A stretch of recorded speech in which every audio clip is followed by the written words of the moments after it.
Lee's government is still struggling with militias and armed factions in a country awash with weapons. Taliban militants attack a government building in Afghanistan's Panjshir province. The attackers, dressed as police, stormed the governor's office, killing one policeman.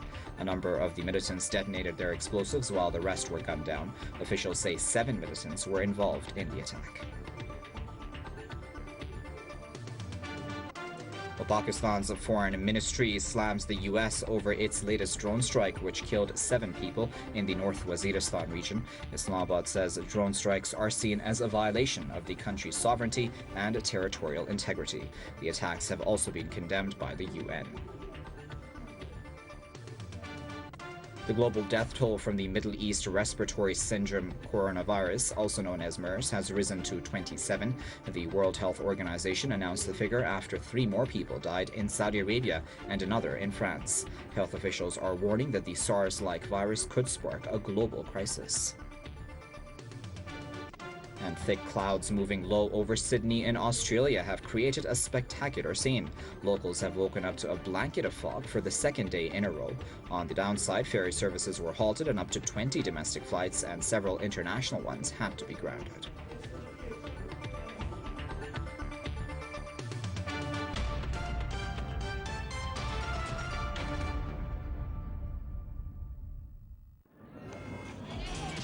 $15 million souls are packed into Dakar, the capital city, a highly polluted megalopolis with the highest population density in the world. For many years, the world's workshop where these cheap clothes were made has been China. But now Chinese workers are demanding better pay and conditions, so Western brands have been looking elsewhere, such as Bangladesh. Really nice. Monoprix! This is a French brand. Monoprix. Yeah, Monoprix.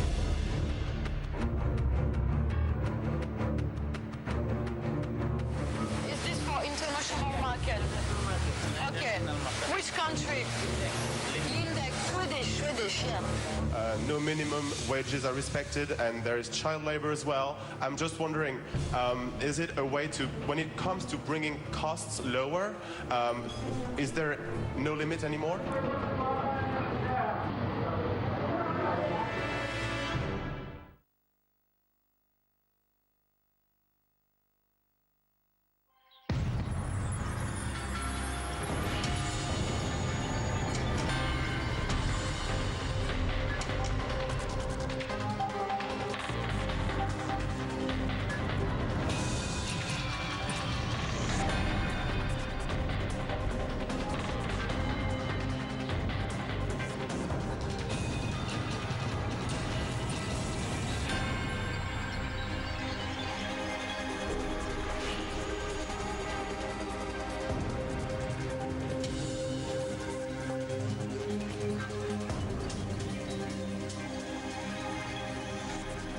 Hello and welcome to another edition of The Debate. I'm Kavit Afwai. The continued targeting by regime forces in Bahrain of activists who demand freedom, who demand change, scores of people still remaining in prison or detained for opposing the government, including prisoners of conscience and people sentenced after unfair trials. Human rights defenders and other activists harassed and imprisoned, and people dying from inhaling tear gas fired by Saudi-backed regime forces. We're talking about Bahrain, and that's the topic of this debate. We're going to be discussing it in full, including new developments, such as the recent UK's arms sale, and why the international bodies and countries who promote democracy have failed to do anything about the cries coming from this tiny Persian Gulf kingdom. The crackdown against anti-regime protesters is continuing in Bahrain. This time, Saudi-backed forces have attacked mourners attending the funeral procession of a protester killed during anti-regime rallies. 31-year-old Omran al-Sayed died on Tuesday after inhaling toxic tear gas fired by regime forces in the village of Karzakan, south of the capital Manama. This use of forbidden weapons or poison tear gas, it's a violation of all international treaties and is terrorism at its best. Omran is just one of many Bahraini civilians who have lost their lives in the regime's crackdown on protesters since February 2011. That's when a popular uprising began to rock the tiny Persian Gulf kingdom, with protesters demanding the downfall of the Al Khalifa dynasty. Scores of people have been injured and hundreds detained. But despite the regime's brutal crackdown, the world has paid little attention or virtually no attention to the events in Bahrain. Is this because Manama is a key ally of Saudi Arabia, the US, and their Western partners? The kingdom is home to the US Fifth Fleet, and Washington has repeatedly described Bahrain as a strategic ally. The White House has also defended the Saudi military intervention in Bahrain to crush the uprising. This is not to mention that the Al Khalifa regime was installed by the UK some 2 centuries ago. The world have to look very deeply at who they support, and they have to take a stand.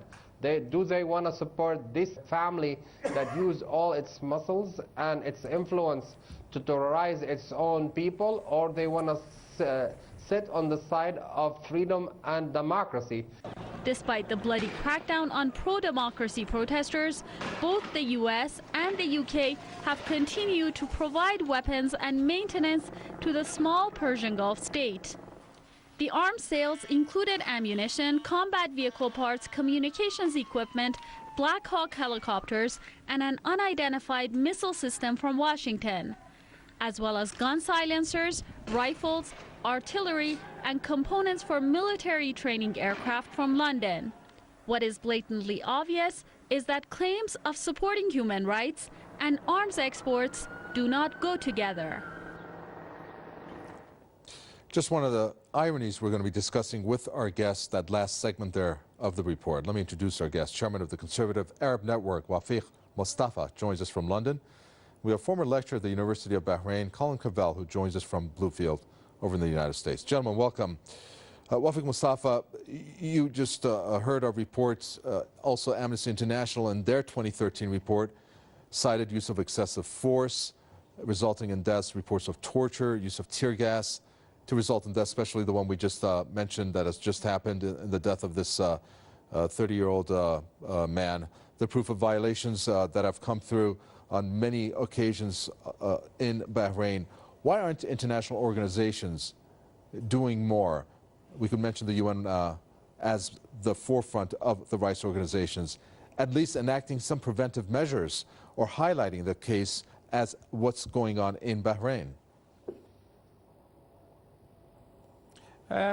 Thank you. Firstly, it's very regrettable if someone been killed or badly hurt in Bahrain or anywhere in the Arab world indeed. The problem, as we could see in the Arab Spring, which affect several places in the Middle East, is getting confused and is getting a lot of parties involved from the region and outside forces, as you have elaborated in the report. But having said that, I think there must be some positive opportunity, something to reach amicable resolution to these problems. And I have a feeling that Bahrain, being such a small country, if about 1.2 million, like size of a medium city in Egypt, for example, it can come to certain arrangement to avoid this conflict and this confrontation, to make the country live in peace. Particularly, it has no other alternative. There okay, you talk about an arrangement. Who are you talking about the arrangement learning. with? I'm sorry to jump in.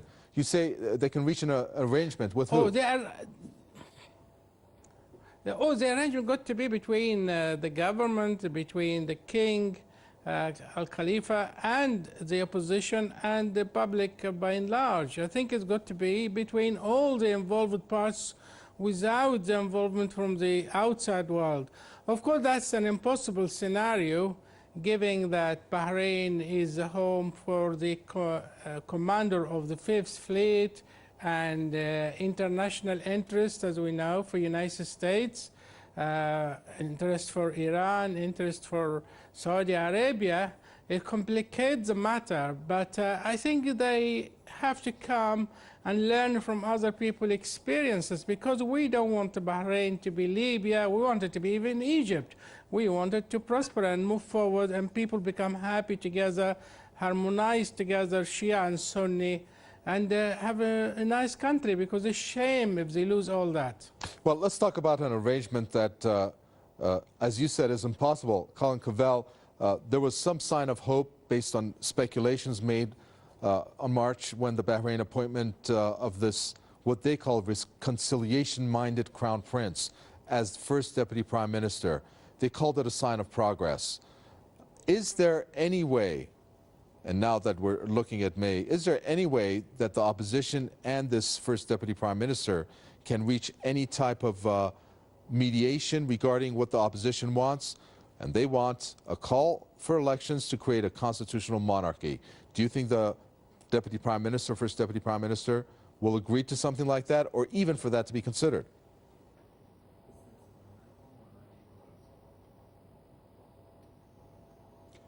Is it for me? The opposition has negotiated with the regime. Go ahead, Colin. For a number of years, and the regime has been recalcitrant. They do not want any type of moderation. They do not want to yield any type of power. With regards to what is the solution would be that outside powers like the United States withdraw from Bahrain, and then they would have had democracy years ago. Let's look at the report by Carnegie Endowment for International Peace there, Wafik Moustafa, which is the think tank, very powerful in itself, influential.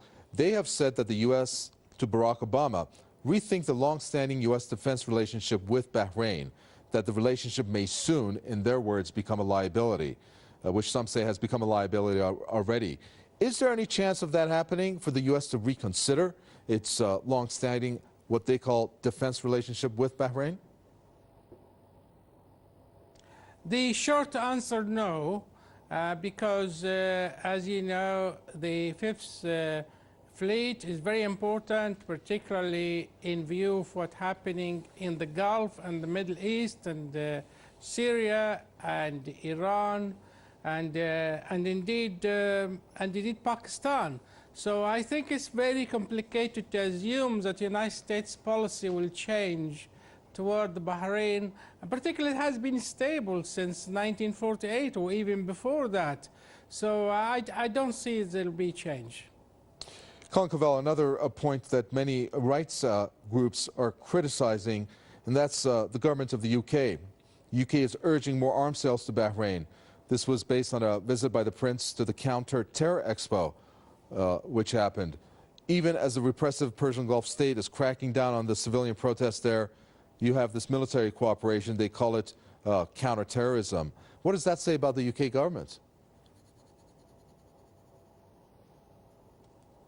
This is for Colin Cavell. The UK is as complicit in the propping up of this dictatorship, this 230-year-old monarchy in Bahrain, as is the United States. Both powers are subservient to the House of Saud in Saudi Arabia. The big mistake is that we're continuing on with Franklin Delano Roosevelt's agreement with the House of Saud to prop up this dictatorship in Saudi Arabia in perpetuity, supposedly in exchange for cheap oil. But of course, as most Americans and most Europeans know, the oil is not so cheap anymore, and it keeps getting increasingly higher because we are propping up regimes that the people cannot stand. Over 40 years of dictatorship, there is no solution except for the abdication of the Al Khalifa family in Bahrain. Very well. Gentlemen, we're going to take a quick timeout right now. Let's listen to some viewer comments as posted on the Facebook page on the topic of this debate. This would be comment number 1 from Carl Clark, and also we have another one from Lee Damer following it. We in the West support this by supplying the tear gas and the delivery systems. We also supply intelligence about the protesters. Shame on us. Yes, our government supports this vile regime. The lack of news on the UK media is proof of this. Well, just two of the comments there posted by two viewers on our Facebook page. Wafik Moustafa, let's look at what was the Arab Spring. You know, you have these revolutions that happened all the way from North Africa to the Middle East. Saudi Arabia was a major player, and in particular, the example I'd like to use is Yemen. If you recall what happened there, you had the US-backed draft that was proposed, which was presented by the Persian Gulf countries of the GCC, which in turn saw Saleh go out, a one-man presidential vote. Mansour Abd-Hadi came into power. Why isn't that happening with Bahrain? We're looking now at over 2 years since this revolution started. What is holding that process happening with Saudi Arabia being the one presenting some type of solution for what is going on in Bahrain? I think there is a lot of difference between Yemen and Bahrain. Yemen is much bigger country than Bahrain, and one thing, Yemen is much poorer country and strategically have a different dimension comparing to Bahrain. Of course, there is the energy and security interests on the region of United States, of the West in general, and of course Saudi Arabia. I think that can make it a difference. The other thing, we got to think logically, and in my view, Bahrain is such a small country. With having the Khalifa family abdicated or removed, that by itself not necessarily going to create peace and stability inside such a tiny state. It may create a vacuum indeed. I think it's very complicated, particularly there is a part Shia, part Sunni, party near to Iran, party near to the Gulf. Bahrain has got a lot of interest, as you know, with the Gulf states, with the Arab League, and with Iran indeed, and of course with the United States.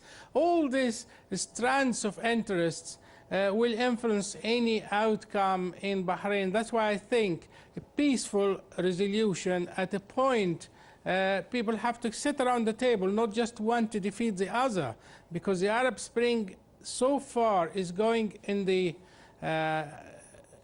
thinking or the belief that one party will defeat or crush the other party. I think that is a not good way of moving forward in the Arab Spring in Bahrain or other Arab countries. We're going to break that down a little bit further, but first, Colin Covell, I need to ask you, is the U.S. considering how their image is being tarnished by their support of the regime there, especially at this point and juncture in time where you have all these revolutions and uprisings happening, and again, it shows the U.S. support for regimes by selling arms, for example? We could start with Tunisia and work our way and looking at the revolutions there. The sentiment on the street by Arabs is that, well, the U.S. is supporting these regimes as it did, like with Egypt. So isn't the U.S. concerned about that?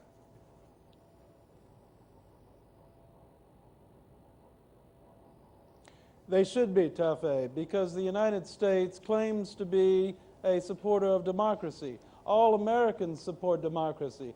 And yet, if we understood exactly who we're supporting and who we're doing the bidding for in the Middle East right now, which is the corrupt house of Saud and all of these Persian Gulf monarchies, Americans would call our leaders traitors. This is appalling what we're doing.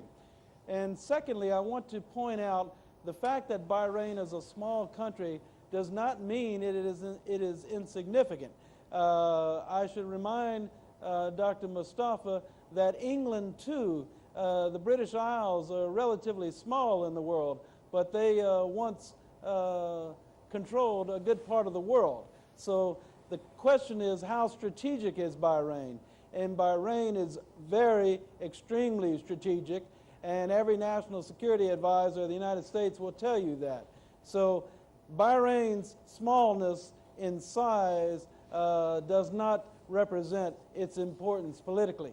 The United States needs to get on the side of democracy. We need to support our core values as a democratic nation. We need to quit doing the bidding of the corrupt house of Saud and they're all ministers, and we need to support the freedom movement, the Arab Spring freedom movement, people who want to have some say in their lives, in the governing of their lives. They're tired of dictatorship, they're tired of monarchy, and they want freedom. They want freedom just like you and me and everyone else. They want a democratic country. The question is democracy or absolute monarchy. We cannot have monarchy and democracy coexisting. I mean, you could say that Britain has a constitutional monarchy, but many British people would say that they have very little say in the running of their own government. And I'd like to put Britain into the focus here, Wafik Moustafa. I'm looking at the UN Rapporteur on Torture, who twice now, his planned visit to Bahrain has been canceled indefinitely at this point by the government there. You also have this joint appeal to 3 UN special rapporteurs, of which 50 NGOs worldwide, initiated by the Bahrain Center for Human Rights, actually had this signed and taken to them.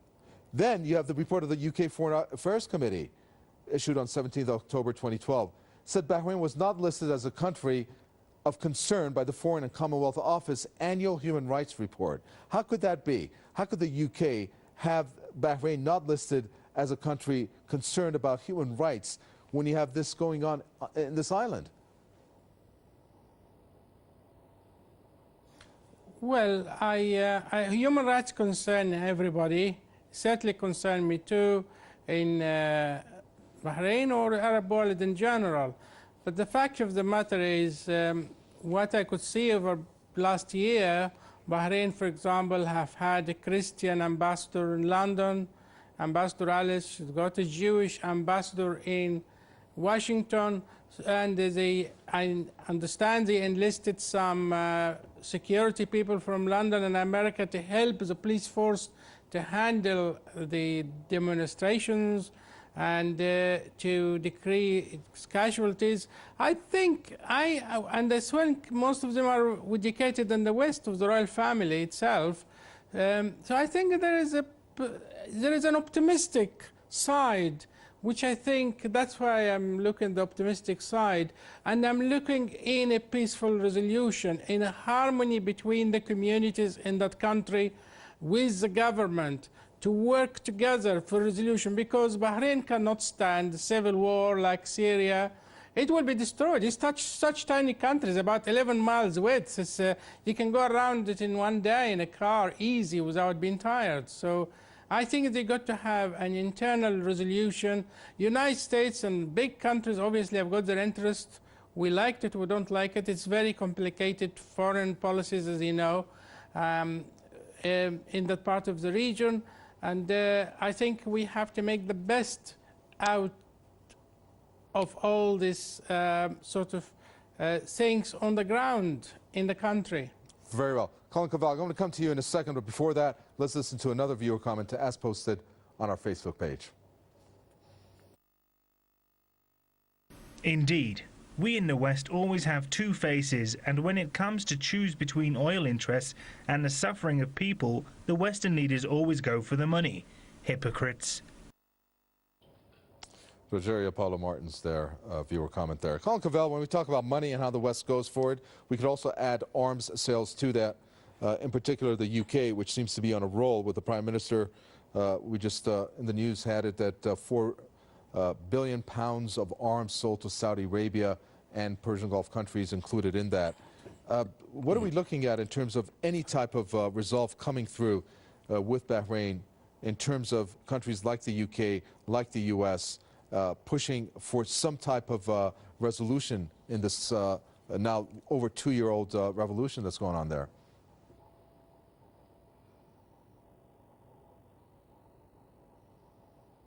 Well, we're not pushing hard enough, Tafe, and the reason is because we're subservient to the House of Saud. We are addicted to oil, and the American people need to realize we have plenty of coal, we have plenty of other resources in this country. We do not need to prop up dictatorships in the Middle East whose values are directly contrary to American traditional values. We need to support freedom, we need to support democracy, and we need to get away from our subservience to these autocratic dictators. And you cannot have compromise with a dictator, with a monarch who wants you to kiss their feet. Either you're going to have freedom, you speak your mind, you associate with what people you want to associate with, you have the freedom to believe and say what you want, or you're going to be subservient to a monarch. How can you have compromise with a recalcitrant monarchy? And the caliphs are definitely recalcitrant. They are jailing people, they are torturing people, they are murdering people. They have already brought tremendous amounts of violence to the Bahraini people. The Bahraini people are only exercising their natural rights, and they are standing up for their freedom. And I salute them. Thank you very much for that. We're going to end it there. Let me thank our guest, Chairman of the Conservative Arab Network, Wafik Moustafa, spoke to us from London. You just heard former lecturer at the University of Bahrain, Colin Covell, talking to us from Bluefield. And thank you for watching another edition of The Debate. Any questions or comments, newsroom@presstv.ir is our email address. From me, Kaveh Tahmai, and the entire team in the capital, Tehran. It's goodbye.